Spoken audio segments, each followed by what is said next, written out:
ये कभी हम नहीं मानेंगे। इसको मैं कंडम करता हूं, इस चीज को आपके बात से सहमत है, लेकिन इन्होंने वो मुद्दा उठाकर एक का जान मारने की कोशिश करते हैं, उसके घर पे जाते हैं और उसकी गाड़ी तोड़ते हैं, घर तोड़ते हैं। ये अपमानजनक जो दलितों के खिलाफ हो रहा, ये कभी नहीं सहन करेंगे। सर, जो अभी कहा है, हम लोग तो पूरा एग्री है, आपने देश का सेंटीमेंट को रखा है। मैं सिर्फ इतना पूछना चाहता हूं, हम लोग दिल से मानते हैं आपने जो कहा वो बहुत सही कहा और देश का सेंटीमेंट है। हमारे कांग्रेस पार्टी और बाकी लोग भी इससे सहमत है कि नहीं, एक बार बता दीजिए। क्योंकि मैं मानता हूं, अभी हमने खुद रुकाया अपने पार्टी के एमपी को, ठीक, चेयरमैन का बात सुन लीजिए। और इस सदन में देश का हीरो को अगर इंसल्ट करता है तो मैं नहीं मानता हूं कि ये मुद्दा सिर्फ हमारे रामजीलाल सुमन जी का अकेला का है। वो बहुत सीनियर एमपी है, हम लोग लोकसभा में भी साथ रहे हैं, कई साल पहले भी यहां आए हैं। इसको मैं इज्जत देता हूं व्यक्तिगत तौर पर, एक साथी के तौर पर। लेकिन जो राणा सांगा को लेकर के जो वक्तव्य दिया, अगर यहां से हटा भी दिया, वो बाहर सोशल मीडिया और न्यूज में तो वो तो बिल्कुल चल रहा है। और सुन के किसी को कैसे मंजूर होगा जो भाषा और जिस लहजे में माननीय सदस्य जी ने राणा सांगा के बारे में बोला है। इसलिए मैं आपके बात को सहमत करते हुए मेरा तरफ से ये दरखास्त है, हम लोग आपका स्टेटमेंट को, ऑब्जर्वेशन को एंडोर्स करते हुए, विशेष करके जो इंडी गठबंधन है नेता कांग्रेस पार्टी को भी मैं अनुरोध करता हूं, आप भी खुले तौर पर ऐसे स्टेटमेंट का खंडन कीजिए। और चेयरमैन साहब ने जो ऑब्जर्वेशन किया है, कोई भी रीजन, कोई भी जाति का नेशनल हीरो को अपमान नहीं करना चाहिए, देश में भी और इस सदन में भी। आपने जो बातें रखी है, हम उसका स्वागत करते हैं। और इस देश में जो भी पैट्रियट्स हैं, देश के लिए लड़े हैं, उनका मैं सम्मान करता हूं। लेकिन इसका मतलब ये नहीं है कि कानून अपने हाथ में लेकर अगर कोई किसी के घर पे जाकर तोड़फोड़ करता है, ये और तोड़फोड़ करता है, अगर उसकी संपत्ति को तोड़ता है, ये कभी हम नहीं मानेंगे। इसको मैं कंडम करता हूं, इस चीज को आपके बात से सहमत है, लेकिन इन्होंने वो मुद्दा उठाकर एक का जान मारने की कोशिश करते हैं, उसके घर पे जाते हैं और उसकी गाड़ी तोड़ते हैं, घर तोड़ते हैं। ये अपमानजनक जो दलितों के खिलाफ हो रहा, ये कभी नहीं सहन करेंगे। ने जो भावनाएं थी वो दर्शा दी है। मेरा सिर्फ ये कहना है कि एक तरफ आप ये कह रहे हैं, और जिसका मैं सम्मान करता हूं, कि जो डिलीट हो गया, कार्रवाई का हिस्सा नहीं रहा, वो दोहराया नहीं जाना चाहिए। आज क्या हो रहा है, उसी को तो दोहराया जा रहा है। मैं स्पष्ट कहना चाहता हूं कि राणा सांगा इस देश के बहादुर थे, हमारे हीरो थे, हम उनका हीरो की तरह सम्मान करते हैं। और वहीं पे फिर दोहरा दूं मैं आपको, राणा सांगा या किसी भी जाति धर्म का हीरो है, वो देश के हीरो है। अब राणा सांगा की तारीफ न करने दे तो वो क्या है, आप इसी से अंदाजा लगाइए। मैं राणा सांगा के वीरता को प्रणाम करता हूं। राणा सांगा इस देश के नेशनल हीरो थे, पर वहीं समर्थन करता हूं कि आप किसी हरिजन का घर, दलित का घर आप जला नहीं सकते। वाद विवाद में नहीं पढ़ना चाहता हूं, लेकिन मैंने पहले ही कहा, आप जो बातें कही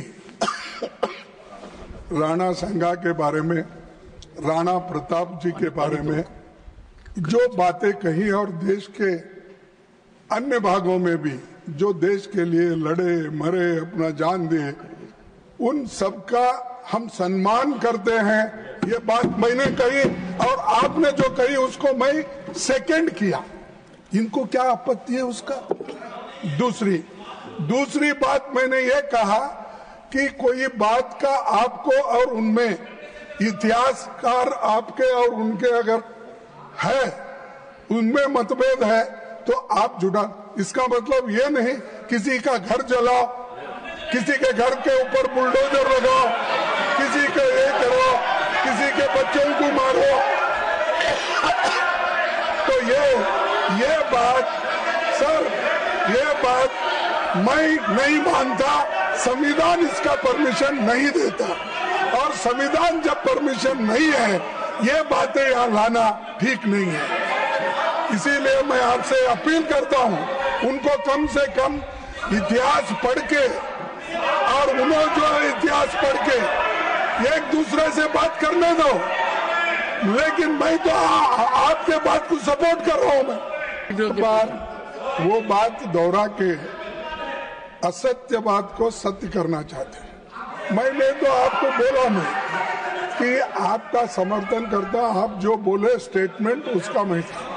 लेकिन मैं ये कहा कोई भी सदस्य हो, चाहे वो दलित हो, स्वर्णीय हो, दूसरा कोई भी हो, लेकिन क्या आप कानून अपने हाथ में लेके उस सदस्य का घर बर्बाद कर सकते हो?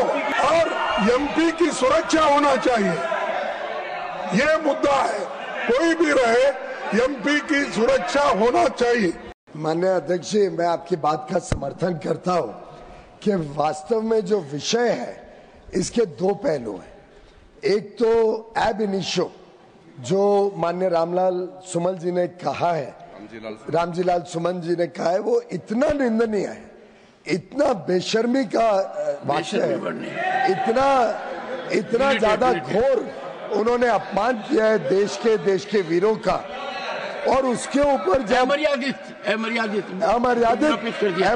जो उन्होंने वाक्य कहा है, वो पहली बात कहना ही गलत था, पर जैसा आपने ठीक कहा उसके बाद उसको दोहराना, to assert it second time over, to say on television so that the whole world sees it।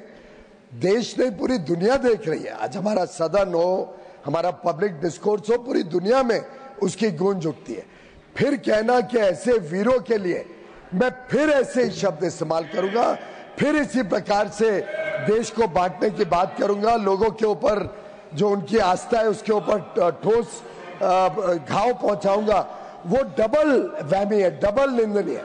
लेकिन सर, एक तो वो पहलू है, उसके ऊपर तो कोई कुछ कह नहीं रहा है, ना लीडर ऑफ ऑपोजिशन, ना सुमन जी खुद, ना राम गोपाल जी। लेकिन अध्यक्ष जी, ये भी इक्वली निंदनीय है कि लीडर ऑफ द ऑपोजिशन, इतने वरिष्ठ राजनेता होने के बावजूद इसको एक ऐसा ट्विस्ट देने की कोशिश कर रहे हैं जो बार बार ये करते हैं। इस सदन में कई बार हमने देखा है कि जात पात पे देश को बंटवारा करना, जात पात पर लोगों के बीच में गलत भ्रमित करना, फॉल्स नैरेटिव बनाना, ये जो खड़गे जी का बार बार करने की कोशिश होती है वो भी उतनी ही निंदनीय है। क्योंकि हम चाहते हैं देश में सामाजिक समरसता रहे, देश एकजुट हो, लेकिन ये जो इनकी मंशा है, ये मंशा भी आज एक्सपोज हुई है। और मैं समझता हूं माननीय अध्यक्ष जी, अब समय आ गया है दुनिया को, देश को, इस सदन से एक मैसेज जाए, इस सदन से एक आवाज गूंजे कि पूरा सदन एक आवाज में, एक स्वर में रामजीलाल सुमन जी के वाक्य को, उनके जो बात उन्होंने कही है उसको कंडेम करता है, उसको निंदनीय मानता है, और पूरा सदन एक आवाज में दुनिया को बताए कि ये देश की ताकत, हमारी एकता और एकजुटता पे कोई व्यक्ति हाथ नहीं पहुंचा सकता। शुक्रवार को संसद में गृह मंत्रालय के कामकाज की समीक्षा पर चर्चा में मैंने कहा था कि हिंदुस्तान में बाबर को राणा सांगा ने आमंत्रित किया था इब्राहिम लोधी को हराने के लिए। एक तो ये बीजेपी के लोगों का तकिया कलाम हो गया है सभापति महोदय कि मुसलमान इनमें बाबर का डीएनए है।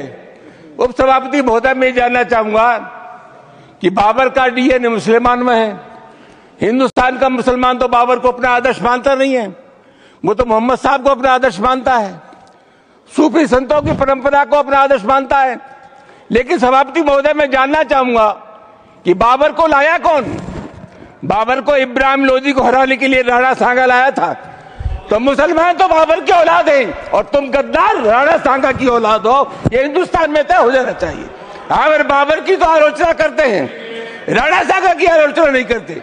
सभापति महोदय ये बहुत सभापति महोदय, ये देश की एकता आप अनुभवी आदमी है, बातचीत में संसदीय मर्यादाओं का ध्यान रखें, संसदीय मर्यादाओं का ध्यान रखें।